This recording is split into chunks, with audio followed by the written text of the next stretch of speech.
다 같이 하나님의 말씀을 보시겠습니다.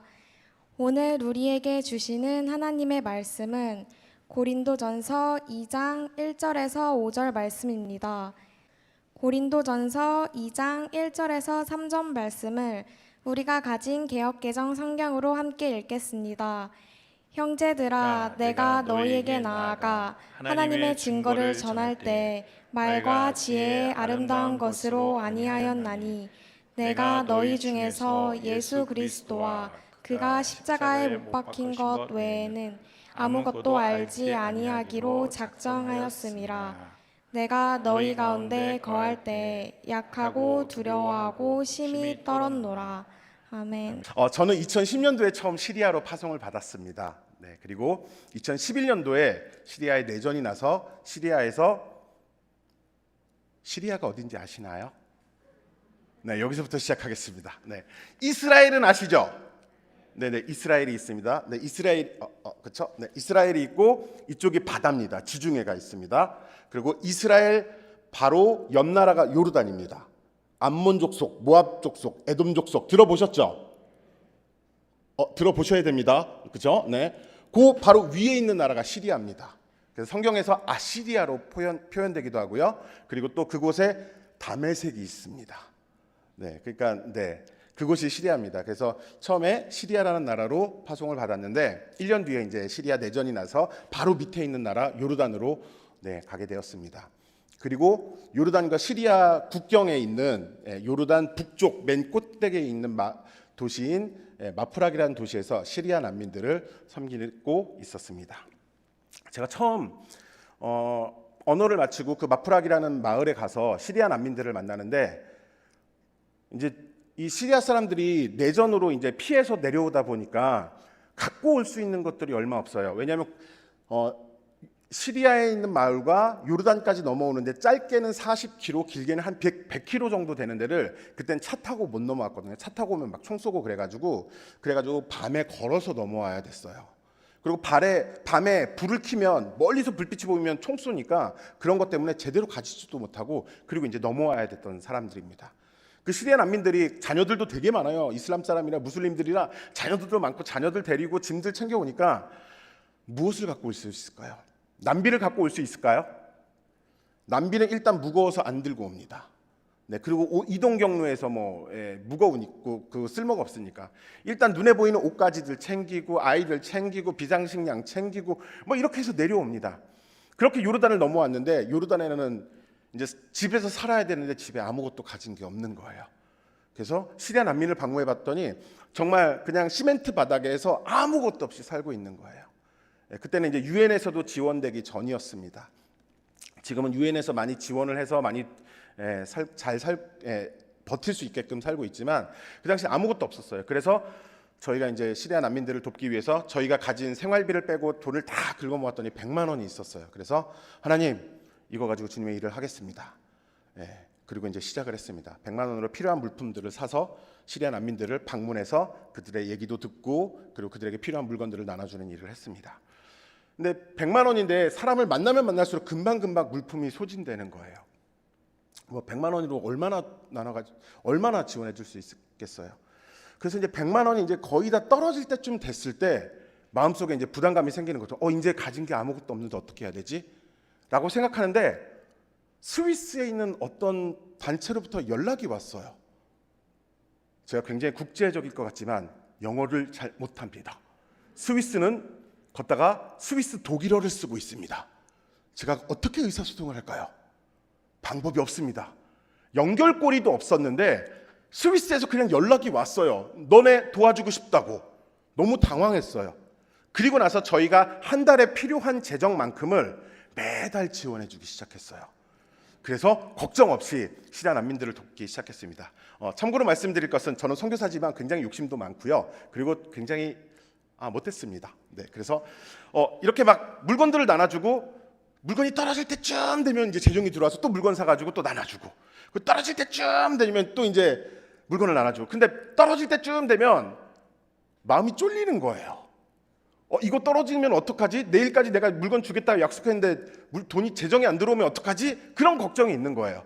그래서 연말만 되면은 월말만 되면 계속 마음이 쫄리는 거예요. 그래서 제가 하나님한테 기도를 했어요. 하나님, 이렇게 매달 하나님 재정을 지원해 주셔서 너무나 감사합니다. 정말 주님 일하십니다. 근데 제가 월말만 되면 마음이 쫄립니다. 그러니까 주님 3개월만 땡겨주세요. 진짜 그렇게 해서 기도했어요. 하나님 3개월만 좀 거룩하게 주여 막 이렇게 안 하고 하나님 3개월만 땡겨주세요. 그리고 나서 한 2주 지났을 때 저희가 시리아 그 요르단 북쪽 마을이잖아요. 근데 수도 암만이라는 곳이 있습니다. 거기에 있는 기독교 NGO한테서 전화가 왔어요. 그러더니 지금 마프라게 사시는 그 국경 도시에 사시는 김재희 씨 맞나요? 네, 맞습니다. 네. 그랬더니 그쪽에서 저희가 난민들을 지원하고 싶은데 당신 사는 지역에 난민이 많이 있는 걸로 알고 있습니다. 그래서 저희가 당신을 통해서 난민들을 좀 지원하고 싶습니다. 근데 그쪽에 물품을 보낼 테니까 당신뿐만 아니라 당신 주변에 있는 모든 선교사가 함께 물건을 나눠줬으면 좋겠습니다. 그래서 굉장히 많은 분량을 보내기로 했어요. 그래서 좋습니다. 뭐 저희는 언제든지 환영합니다라고 얘기를 했더니 근데 저희가 NGO고 당신은 개인이기 때문에 우리가 좀 계약을 맺는 게 좋을 것 같다고. 그래서 계약서 작성에 동의하시냐고. 그렇습니다. 하겠습니다. 그랬더니 그쪽에서 그러면 계약하죠. 3개월. 3개월이 끝나기 전에 또 3개월 계속 연장을 했어요. 하나님께서 그렇게 일하시더라고요. 그리고 또 지나가다 보니까 또 이제 시리아 난민들이 거기는 한 여름에 45도에서 50도까지 올라갑니다. 온도가. 네, 50도면요 바깥에 손 내면 너무 따가워요. 굉장히 아프거든요. 근데 집안에 있으면 얼마나 덥겠어요. 벽도 다 뜨겁게 익고. 그래서 막 열기가 넘쳐요. 그래서 하나님 선풍기요. 그러면 선풍기에 필요한 재정이 들어와요. 그 냉장고요. 그럼 냉장고에 필요한 재정이 들어와요. 시리아 난민들한테 필요한 것들만 있으면 기도만 하면 기도도 주여 주시옵소서 이렇게 기도 안 하고요. 냉장고 필요하네. 이 말만 하면 며칠 뒤에 그런 재정들이 들어오고 그런 물건들이 들어와요.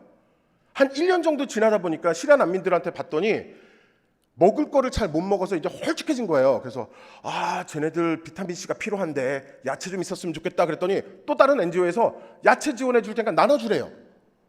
이렇게 공급하시면 계속 있는 거예요. 제가 처음에 말씀드렸죠. 저는 되게 못된 사람입니다. 기도를 할 때 제 것을 살짝 얹기로 했어요. 그래서 하나님 저에게 이것이 필요합니다. 응답해 주셨을까요? 안 응답해 주셨을까요?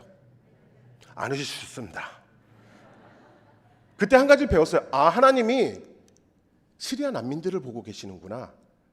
내가 능력 있어서 기도한 게 아니라 내가 기도를 잘해서 하나님이 응답해 주신 것이 아니라 이들에게 필요해서 주셨구나.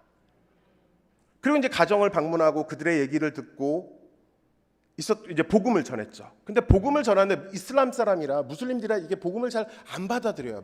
물건은 받되 너의 얘기는 듣지 않겠다. 들어는 주지만 내가 마음을 열지 않겠다라는 확고한 자세로 서로 방어전을 하고 있었죠. 저는 공격하고 거기는 방어하고 물건이 필요하니까 저를 만나지만 그러나 얘기를 들을 때는 딴 얘기하고 그랬던 사람이었습니다. 그래서 1년 내내 마음을 두드려도 아무 일도 일어나지 않는 거예요. 한 1년 반쯤 됐을 때 한 집을 방문했는데 손님이잖아요. 외국인이잖아요. 오면은 한국처럼 일어나서 맞이하는 게 예의거든요. 저희랑 되게 비슷해요. 근데 아저씨가 누워서 일어나지도 않고 있는 거예요. 그래서 뭐 이런 아저씨가 다 있어. 그래서 이제 제가 예의를 굉장히 중요시 생각하는데 좀 화가 났죠. 그래서 딱 들어갔더니 알고 봤더니 이 아저씨가 팔을 못 드는 거야. 이쪽 반쪽이 너무 이게 움직여지지가 않아서 이걸 들지 못해서 일어나질 못했던 거예요. 그래서 이제 갑자기 내가 화냈던 미안한 마음이 있어서 엎드려 그리고 이제 기도를 이렇게 마사지를 해주기 시작했죠. 그래서 예수의 이름으로 아랍어로 이제 예수의 이름으로 그러면서 등을 툭툭툭툭 두들기고 있었어요. 마사지 한다고 하지만 뭐 있겠습니까? 그리고 한 10분 정도 하는데 이 아저씨가 그런 거야.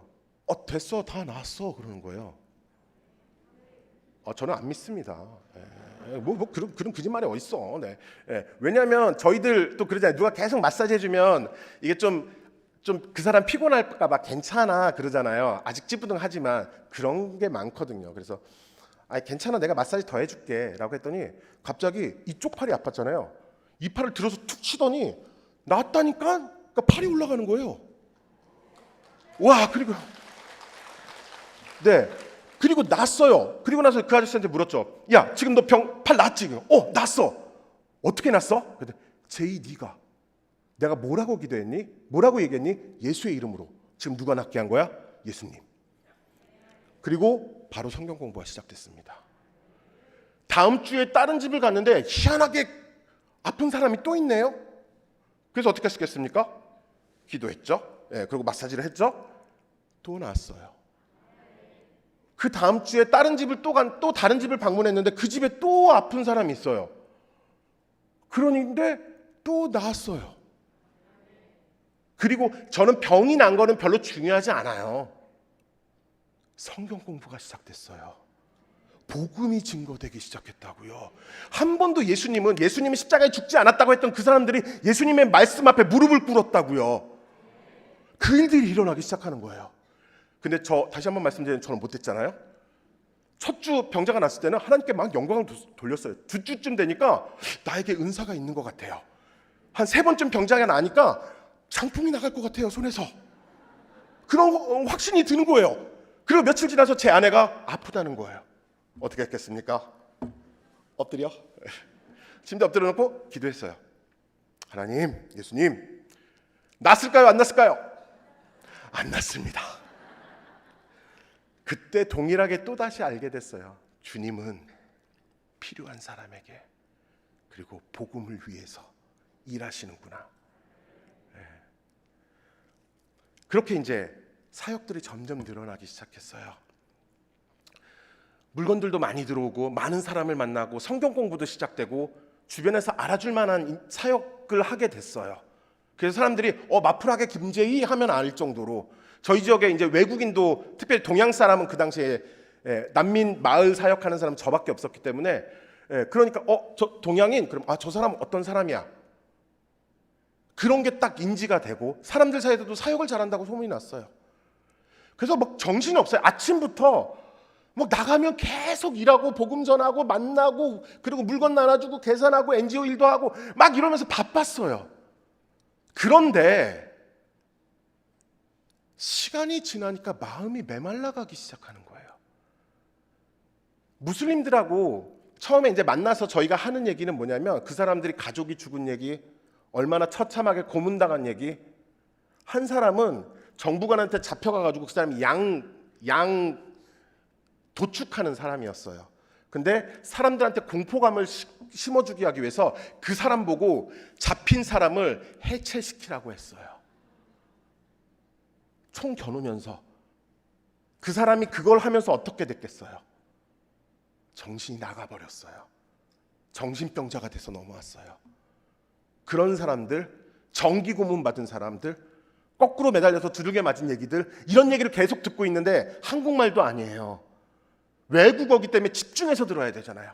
그런 얘기들이 쌓이니까 밤에 되면은 꿈에서 나타나는 거예요. 그걸 하루에도 수십 번씩 얘기를 듣는 거예요. 그런 것들이 쌓이기 시작하고 일들이 많아지니까 점점 내면이 마르기 시작하고 지치기 시작하는 거예요. 그리고 나서 집에 들어오면 저희 자녀들이 아빠 왔어? 그러면 미안 나 피곤해 바빠. 조금만 눈에 거슬리면 승질내고 아내한테 폭언하고 화내고 짜증내고 분노하고 스트레스가 가득해서 집안이 엉망진창이 되더라고요. 제 자신한테 문제가 있다는 걸 발견했습니다. 한참 지난 다음에. 그리고 나서 이러고 싶지가 않은 거예요. 저는 문제가 있을 때마다 성경을 보는데 성경을 이러면 어떻게 해야 되지? 성경을 살펴보는데 바울이 눈에 들어왔어요. 저는 겉사람, 사역은 점점 잘 되고 인정받고 바쁘고 주님이 일하시는 것 같지만 제 속사람은 메말라 갔잖아요. 근데 바울은 그렇지 않았더라고요. 그의 겉사람은 연약해져 가고 늙어가지만 그의 속사람은 새롭고 강건했더라고요. 저랑 바울이랑 반대였어요.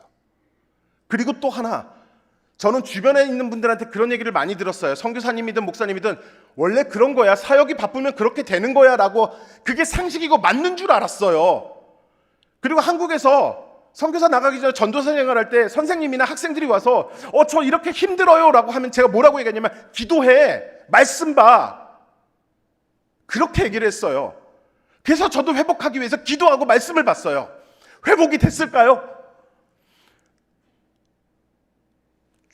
꿈은 되는데 안 되더라고요. 옛날처럼 사랑으로 현지인을 대할 수가 없게 되고 아들을 안아주지를 못하고 있더라고요.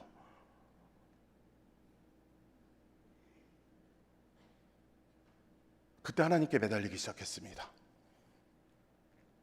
근데 아무 일도 일어나지 않았어요. 그러던 어느 날 주님이 너무나 감사하게도 다시 한번 저를 만나주시고 불러주셨어요. 그때 상담받아도 안 치유되고 늘 힘들고 사람 만나는 게 무섭고 현지인 만나는 것도 무서웠던 그 마음이 없어져 버렸어요. 그리고 어느 날 제가 제 아들을 탁 안는데 제 아들이 저한테 푹 안기더라고요. 그게 태어나서 처음이었어요. 주님을 다시 만난다는 건 여러분이 회복되는 것, 제 인생이 회복되는 것뿐만 아니라 제 가정과 제 모든 것들이 바뀌는 순간이 되었습니다. 우리도 그 주님을 경험하길 원합니다. 그리고 그 다음에도 많은 일들이 생기거든요. 스트레스 받을 일들이 많이 생겨요. 그런데 바뀐 게 하나 있어요. 그전에는 그런 스트레스와 압박이 있으면 제 마음이 단단해졌는데 굳어졌고 방어적이 됐는데 그때부터는 하나님 앞에 무릎 꿇고 주님 그러면 위로해 주시고 그날을 감당할 수 있는 은혜를 주시더라고요. 환경은 변하지 않았지만 감당할 수 있게 되더라고요. 그리고 나서 제 인생을 다시 하기로 시작했습니다. 완전히 다시 하기로 시작했어요. 왜냐하면 그렇게 또다시 열심히 사역하면 또 망가질 것 같고 가장 소중한 가족들을 망쳐버릴 것 같고 거짓된 인생을 살 것 같아서 주님 앞에 다시 한번 제 모든 것을 내려놓기 시작했습니다. 멈춰서서 하나님 저의 비자 문제, 제가 갖고 있던 자동차, 거주하는 지역, 아이들 자녀 문제 모든 것을 그리고 제가 열심히 하고 있던 소문났던 그 사역까지 하나님 앞에 내려놓고 하나님 말씀하시면 제가 순종하겠습니다. 예전에는 그랬거든요. 말씀 안 하시면 한 몇 개월 기다리다가 제 뜻대로 했었어요. 주님 뜻이겠지 하고 아예 안 그러기로 했어요. 말씀하시면 그때 반응할게요. 움직일게요. 여러 가지 응답들이 다 있었지만 사역에 대한 말씀이 없으셨어요.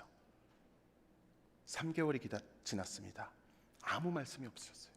6개월이 지납니다. 주변의 사역자들이 물어봐요. 김재희 선생님 지금 어떤 사역하세요? 이렇게 대답해요. 놀고 있습니다. 정말로 사역은 안 하고 있으니까. 그 말을 사람들한테 하면서 자존심이 막 상하는 거예요. 예전에는 안 그랬는데 지금도 전화 한 통이면 사역 바로 시작할 수 있는데 지금도 이렇게 하면 바로 그냥 할 수 있는데 근데 그렇게 하면 제 인생이 또 어떻게 갈지를 아니까 그냥 멈추기로 했습니다.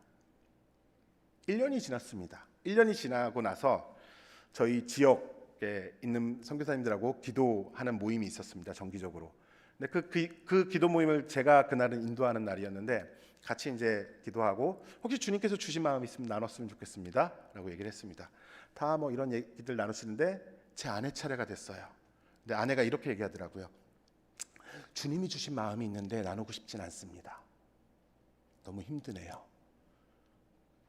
어떤 대답인지도 모르고 딱 아내한테 그랬죠.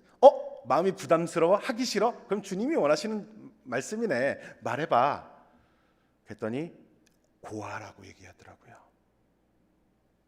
그 얘기를 듣는 순간 가슴이 너무 먹먹했어요. 고아 사역이 얼마나 힘든지 잘 알기 때문에 얼마나 많은 시간과 많은 재정과 그리고 얼마나 많은 그리고 정부에서 인정하지 않는 여러 가지 것들 다친 것들을 너무나 많이 봐왔기 때문에 NGO에서 시도에다가 정말 돈이 많은 NGO인데도 시도하다가 실패했던 그런 거기 때문에 그게 불가능하다고 생각했던 사역이에요. 그거는.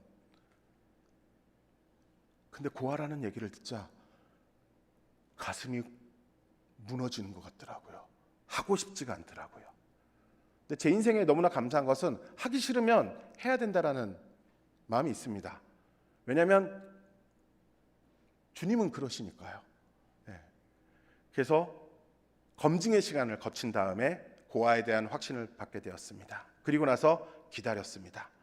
보통 제가 원래 예전의 사역은 주님께서 비전을 주시면 그 비전을 받은 다음에 계획을 세워요. 이렇게 해야지, 이렇게 해야지, 이렇게 해야지. 그러니까 이렇게 해서 이렇게 해야지. 근데 그러고 싶지가 않았어요.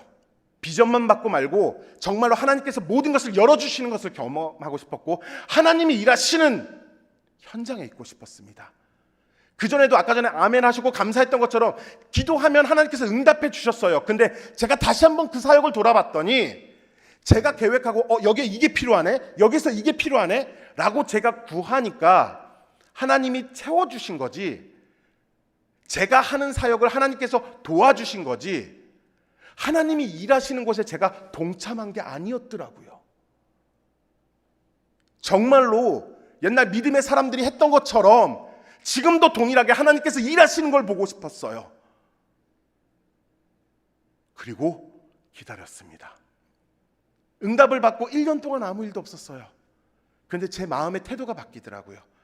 지나가는데 시리아 난민 아이들이 보이면 혹시 제가 주님께서 맡겨주신 고아일까? 관심 있게 보게 되고, 거리에서 구걸하는 아이들을 보면 예전에는 지나갔는데, 왜냐하면 그 친구들이 자기가 원하는 만큼의 액수가 안 나면 막 창문을 두들겨서 부실라 그래요. 그러니까 웬만하면 도망가거든요. 근데 그때부터는 그 아이들이 나타나면 옳다구나 그러고 차를 세워요. 그리고 그 아이과 얘기를 하기 시작해요. 왜냐하면 혹시 그 아이일지 몰라서. 한 번은 돈을 주려다가 돈이 없어서 못 줬어요. 그리고 나서 집에 가서 돈 갖고 와서 그 자리를 갔더니 그 아이가 없는 거예요. 그래서 한 30분을 헤맸어요. 혹시 하나님께서 맡겨주신 영혼을 내가 놓친 건 아닐까 싶어서. 그런 식으로 제 태도가 바뀌게 되더라고요. 그리고 나서 1년이 지났는데 지나가다 어떤 건물, 2층 건물이 있었어요. 1층은 창고였고, 그 쓰레기들이 모여 있는 그런 창고였고, 2층인데 갑자기 주님께서 이런 마음을 주셨어요. 2층 임대해라. 음성을 듣는 거는 잘 모르겠습니다. 저도 어떻게 듣는지. 그런데 성경 말씀에 이런 구절이 있어요. 양은 목자의 음성을 안다고. 그 음성이 들렸을 때는 그냥 알게 되더라고요. 평상시 때 어떻게 음성 듣지, 훈련해야지 막 이러고 있었는데 2층 임대하라 들었을 때 그 따뜻하고 깊고 온유한 음성은 잊을 수가 없어요. 그래서 이게 맞을까 검증할 겨를도 없이 너무 주님이시군요 라는 마음이 들었어요. 그래서 2층을 임대했습니다. 2층을 임대해야 되는데 저희 또 돈을 다 모으니까 2층 3개월 정도 임대할 수 있는 비용밖에 없었습니다. 그래서 임대를 해서 하나님께서 일을 하시겠지 했는데 아무 일도 안 하세요. 한 달이 지난 다음에 갑자기 수도에 계신, 암만에 계신 선생님들이 센터 하신다면서요 라고 하더니 물건들을 보내주시기 시작하고, 그 다음에 재정이 필요한, 내부 물품에 필요한 재정이 들어왔어요. 2달이 그렇게 지나갔습니다. 이제 걱정이 되는 거야. 돈은 하나도 없는데 2층 한 달 지나면 어떻게 해야 되지? 그리고 2층을 올라가고 가고 있는데 2달 전에 들었던 그 음성이 명확하게 또 들어왔어요. 1층 임대해라. 2층은 돈이 있어서 임대했는데 1층은 돈이 없잖아요. 어떻게 해야 될까요?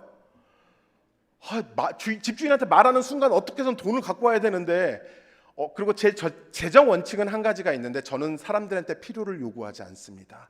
필요를 요청하지 않습니다. 주님, 그 사람이, 상대방이 무엇이 필요하세요 얘기할 때만 제가 그것에 대해서 대답하지, 사람들한테 저는 이런 사역합니다, 이런 사역합니다, 도와주세요라고 요청하지 않기로 처음부터 그렇게 하고 있었기 때문에 그 원칙은 계속 지키고 있습니다. 이제 돈도 없는데 어떻게 하지? 그리고 나서 용기를 내서 주님이 주신 마음이니까 결단해야지. 그리고 집주인한테 1층 임대하겠다 그랬으니까 1층은 창고처럼 돼 있어서 공사를 해야 된다 그래서 1년치 임대료를 한꺼번에 달라는 거예요. 몇백만 원인데 돈이 없어요. 알겠어요 라고 얘기하고 한 열흘이 지났습니다. 어떤 주변에 같이 살고 계시는 선교사님한테 연락이 왔어요. 김지 선생님 잠깐 봤으면 좋겠습니다. 그러더니 그분이, 제가 아침에 기도하는데 주님께서 이 돈을 선교사님한테 드리래요. 돈을 주셨어요. 밑에 1년치 임대료의 절반이 들어왔어요. 감사하고 기쁜데 저는 여전히 마음이 쫄리더라고요. 절반이 들어왔지만 아직 절반이 비어 있잖아요. 그리고 제가 한인교회, 암만에 있는 한인교회를 출석하고 있는데 어떤 한선 교사님이 계세요. 근데 그분은 저랑 스타일이 안 맞아요. 그런 분 계시죠? 성도님들, 이 사람은 정말 좋은데 그래, 그냥 아시잖아요. 네, 사이가 나쁜 것도 아닌데 좋고 싶진 않아. 네, 그런 분이 계셨어요. 그분이 농담을 딱 하시면 저는 저 농담 싫다. 그리고 그분도 제가 말하면 저 재수없어. 막 그런 사이였어요. 예. 같이 교회를 다니고 인사는 하지만 서로 교제하고 싶지 않은. 근데 그분이 갑자기 예배 끝나고 저를 부르는 거예요. 김재선 선생님 잠깐 봬요. 문제가 생긴 줄 알았어요. 딱 봤더니 갑자기 김재선 선생님, 제가 선생님 싫어하는 거 알죠? 네. 그랬더니 그분이 봉투를 딱 주시면서 하나님이 주래요. 그리고 가버렸어. 근데 저희가 사이는 안 좋지만 속사정은 다 알거든요. 어떻게 그분이 어떠신지. 그때 당시 신학 공부를 하고 계셨어요. 그래가지고 평신도로 나갔다가 이제 신학 공부를 하기 위해서, 근데 재정이 넉넉치 않은 분이세요. 그래서 기도하던 중에 어떤 분이 그 학비하라고 돈을 보내주셨어요. 그래서 그분이 너무 감사해서 무릎 꿇고 하나님 감사합니다라고 끝내기 전에 제이조라 그랬대요. 그분도 주님 말씀에 순종하는 분이시거든요. 그 말씀이 어떤 건지 아시거든요. 그분도 싫었는데 믿음의 결단을 하신 거죠. 줬어요. 받았더니 살짝 두꺼워요. 딱 금액을 알았죠. 얼마일까요? 나머지 절반이었어요. 딱 그 금액 들어왔어요. 그래서 또 1층을 임대했습니다. 그리고 나서 계속 하나님께서 길을 열어주셔서 센터가 시작되고, 그리고 지금은 고아들과 함께 살고 있는 집까지 얻게 돼서 고아들이랑 함께 살고 있습니다. 지금까지 드렸던 얘기들을 들어보면 하나님 일하시는구나, 선교지는 정말 대단하구나, 주님께서 응답해 주시는구나.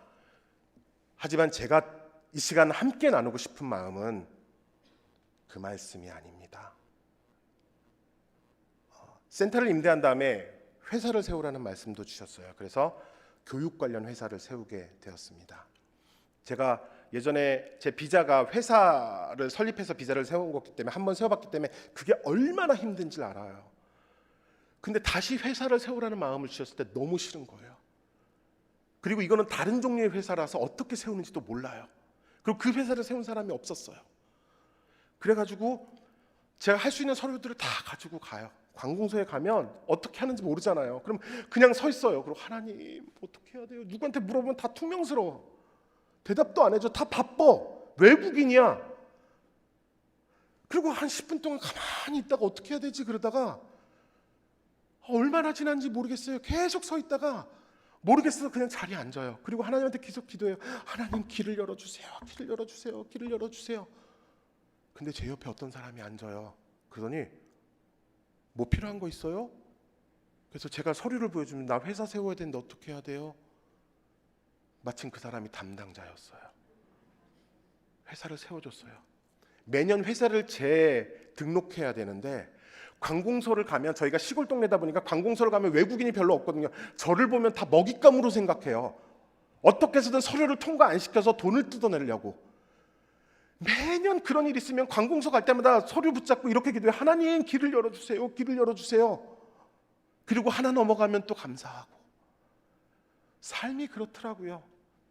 시골 동네 살다 보니까 아이들이랑 홈스쿨링을 하게 됐어요. 처음에는 현지 학교를 보냈다가, 현지 학교에 보냈더니 다 그 아이들, 요르단 시골 동네 애들 그러잖아요. 그러니까 저희 애들만 외국이니까 쉬는 시간만 되면 둘러싸요. 애들을 그냥 구경하는 거예요. 그쪽은 직모가 아니라 다 곱슬머리거든요. 딸의 머리 계속 만지고 있고 말하는지 보고. 애들이 어떻겠어요? 너무 힘들어서 홈스쿨링 하게 됐어요. 애들이 학교 다니기 싫다 그러는데 현지 학교를 더 가라고 밀 수가 없겠더라고요. 집에서 홈스쿨링을 하는데 초등학교 때는 괜찮은데 중학교쯤 올라가니까 이제 못 하겠는 거예요. 질문을 하는데 대답도 못 해주겠어요. 큰아들이 울더라고요. 나 학교 다니면 안 되냐고. 저희 지역에서 1시간 반만 가면 암만에 선교사 자녀 학교가 있어요. 영어 학교 좋아요. 1시간 반만 가면 그걸 할 수 있는데 주님이 여기서 고아 사역하라 그랬는데 갈 수가 없잖아요. 선교사로서는 어떨지 모르겠지만 아빠로서는 너무 마음이 아픈 거예요. 매년 아이들이 나이를 먹어갈 때마다 주님의 말씀을 지킨다는 게 이렇더라고요. 그러다가 작년에 너무 감사하게 저희 아이들이 한국에 있는 대안학교에 연결이 됐습니다. 그래서 아이들을 작년에 보냈어요. 아이들을 한국에 남겨두고 요르단에 들어왔는데 즐거움이 없어졌어요. 사실 밥도 아이들이 기뻐하는 그거 보면서 요리를 했는데 저희 집은 제가 요리합니다. 네, 제 아내는 음식을 싫어해서 특별히 고기를 싫어해서 고기 먹거나 생선 먹고 싶을 때 다 제가 요리를 합니다. 근데 요리를 해서 아이들이 먹는 게 즐거움이었는데 애들이 없으니까 요리도 안 해요. 아내랑 집에서 침묵이 흘러요. 낚시 없어졌어요. 근데 하나님은 일하시더라고요. 애들 보내고 나자 요르단 돌아오자마자 4명의 고아를 만나게 됐어요. 만나는 순간 얘네들이구나 하는 확신이 생겼어요. 평강과 기쁨과 애들에서 제 마음이 확 열리더라고요. 그렇게 오랫동안 찾았는데 그 아이들과 함께 됐고 일주일에 한 번씩 만나다가 이제 집을 얻어야겠구나. 그래서 집을 얻어서 아이들과 함께 살기 시작했습니다. 고아들은 상처가 많은 애들이에요. 그리고 부모한테서 기본적인 생활도 배우지 못한 아이들이에요. 데리고 사는데 손 씻고 밥 먹자. 그런데 손을 씻어요. 물을 틀어놓고 손을 댄 다음에 물비누를 딱 해요. 그럼 비누가 쭉 떨어지죠. 그리고 나서 맨물로 손을 씻어요. 배운 적이 없어서. 그리고 하나님께 기도했습니다. 가구를 드러나야 되는데 하나님 제일 좋은 걸로 아이들한테 해주고 싶습니다. 아이들이 들어와서 이제 소파가 하나가 있어요. 되게 저희 나름대로는 좀 신경 써서 산 소파인데 하나님 이런 걸로 아이들을 같이 살면 되게 애들이 좋아하겠죠. 그래서 소파를 샀는데 이틀 만에 부시더라고요. 애들이 손잡이에서 팔팔 뛰고 커튼도 예쁜 걸 샀는데 커튼을 그냥 떨어뜨렸어요. 놀랍게도 어떻게 커튼을 잡고 타잔놀이를 하는지 모르겠어요. 못 배워서. 그리고 제가 너네 소파 올라가지 마 그렇게 말하는데 아이들을 위해서 소파를 샀는데 소파 때문에 아이들 보고 올라가지 말라는 저의 모습을 보니까 너무 이상한 거예요. 하루는 한국의 아이들한테서 연락이 왔어요. 코로나 걸렸다고. 밤에 이제 새벽 1-2시에 이제 열이 많이 나는 거예요. 그래서 이제 마음이 아프잖아요. 그 옆에 있으면 뭐라도 빨리빨리 해주는데 좀 멀리 떨어졌으니까 그러니까 무슨 약을 찾아봐 막 그러고 있었어요. 저희 할머니 할아버지랑 같이 지내고 있지만 뭐 이렇게 해봐라고 얘기를 하는데 마음이 너무 아프잖아요. 근데 문을 딱 닫고 나오자마자 고아이들은 서로 싸우고 있어. 마음이 무너지더라고요. 내가 내 애들은 이렇게 놔두고 이건 무슨 나 뭐 하는 건가? 근데 제가 후회하지 않고 포기하지 않고 할 수 있는 것은 고아사역 그 아이들을 한국에 있는 학교로 보내야 되고 결정한 그날 밤에 너무 슬퍼서 그때가 중학교 1학년 2학년 때였습니다. 작년에 애들이 너무 어리다는 생각이 들고 어떻게 떨어지지 그러고 있는데 밤에 하나님께 기도를 하는데 주님께서 제게 이런 마음을 주셨습니다. 내가 너희 자녀의 부모가 될 테니 너는 나의 고아들의 부모가 되어줄래?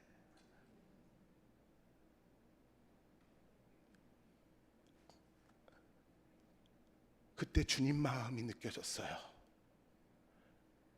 그래서 포기할 수가 없더라고요. 고아들이랑 같이 살기 시작한 첫날 저녁에 애들 다 재우고 나서 아내가 울더라고요. 너무 힘들어서. 일주일 지났는데 저는 애들 보내자마자 저희가 5일은 저희가 데리고 있고 이틀은 친척 집에 다시 보내요. 왜냐하면 선교사고 아직도 요르단에는 추방이라는 게 있어서 언제 추방당할지 모르니까 현지 친척들과 관계가 끊어지면 안 되니까 그래서 이틀은 보냅니다. 보내고 나는데 눈에서 눈물이 두르륵 떨어지는데 아무 힘도 없어요. 그런데 포기할 수가 없어요. 주님의 마음을 내가 들어버렸거든. 내가 사랑하는 고아들 좀, 내 자식 좀 네가 좀 책임져 줄래? 내가 그 말을 들어버렸는데 어떡해? 내가 그 마음을 알아버렸는데 어떻게 포기해요? 힘들어도 포기할 수가 없겠더라고요.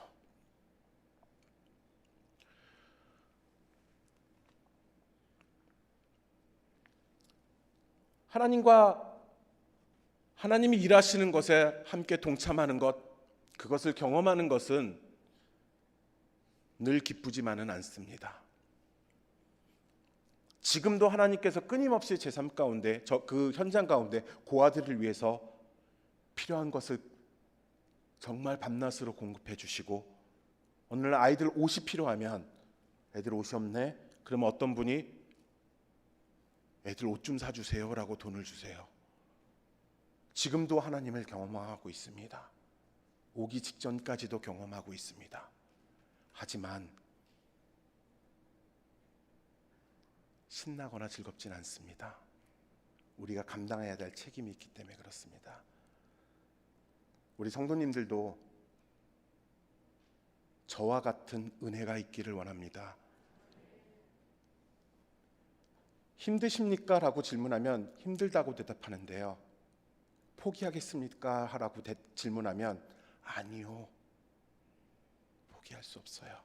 제가 주님 마음을 알았고 주님이 어떻게 일하시는지 경험했기 때문입니다. 그리고 성경을 봤더니 오늘 말씀 3절에 이렇게 돼 있더라고요. 바울이 이렇게 고백합니다. 내가 너희 가운데 거할 때에 약하고 두려워하고 심히 떨었노라. 수많은 믿음의 사람들이 그랬습니다.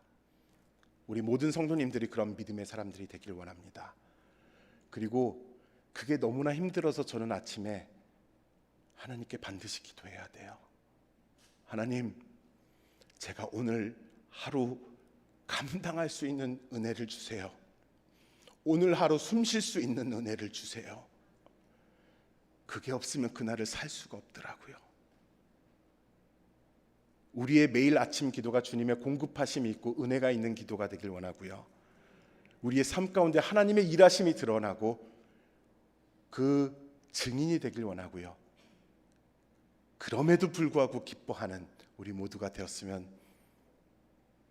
그런 우리 모두가 되길 주님의 이름으로 축원합니다. 기도하시겠습니다. 하나님, 매일매일 공급하시옵소서.